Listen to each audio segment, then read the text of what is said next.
ചങ്ങായിമാരെ, ഒരുപാട് ആൾക്കാർ മെസ്സേജ് അയച്ചിന്, നിങ്ങളും കൂടി വരി കല്യാണത്തിന്, ജിമ്മിൻ്റെ കല്യാണത്തിന് നിങ്ങളില്ലാത്തൊരു കുറവുണ്ട്, നിങ്ങളെ ഗ്യാങ് ഫുള്ളല്ല എന്നൊക്കെ പറഞ്ഞിട്ട്. നിങ്ങളോട് പറയാനുള്ളത്,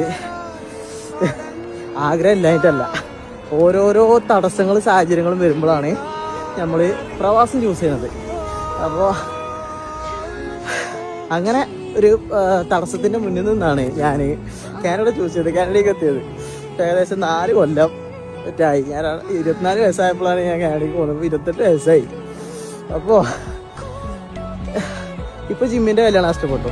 ഇതിന് മുമ്പ് അച്ഛൻ്റെ കല്യാണം എനിക്ക് കിട്ടി, അൽഹംദുലില്ലാ. ഭാഗത്തിന് കഴിഞ്ഞ ലീവിന് പോക്കി ഞാൻ അച്ഛൻ്റെ കല്യാണം.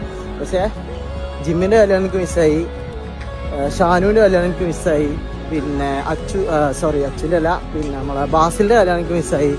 അങ്ങനെ വേണ്ടപ്പെട്ട കല്യാണങ്ങളൊക്കെ മിസ്സായി കണ്ട് ഇതൊക്കെ ഫോണിൽ കൂടെ ഇങ്ങനെ നോക്കി കാണുന്ന ഗതികളാണ് നമുക്ക്. ഇനിയിപ്പോൾ ഈ മാസം എൻ്റെ സ്വന്തം അനിയൻ്റെ കല്യാണം കൂടി വരാണ്ട്, അപ്പോൾ അതും മിസ്സാവും.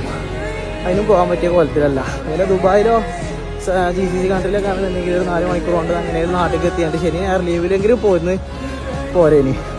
പക്ഷേ അവസ്ഥ എന്ന് പറഞ്ഞു കഴിഞ്ഞാൽ നമ്മളിപ്പോൾ ഇന്ന് പോന്നാൽ പോലും മറ്റന്നാളൊക്കെ നാട്ടിൽ എത്തുള്ളൂ. നമുക്ക് അത്രയും ട്രാവലിംഗ് ടൈം ഉണ്ട്. ലോകത്തിൻ്റെ ഇങ്ങനെ അറ്റത്താണ് ഞാൻ കുത്തിരിക്കുന്നത്. അതിൻ്റെ ഇടയിൽ നല്ല മൂഞ്ച തണുപ്പും.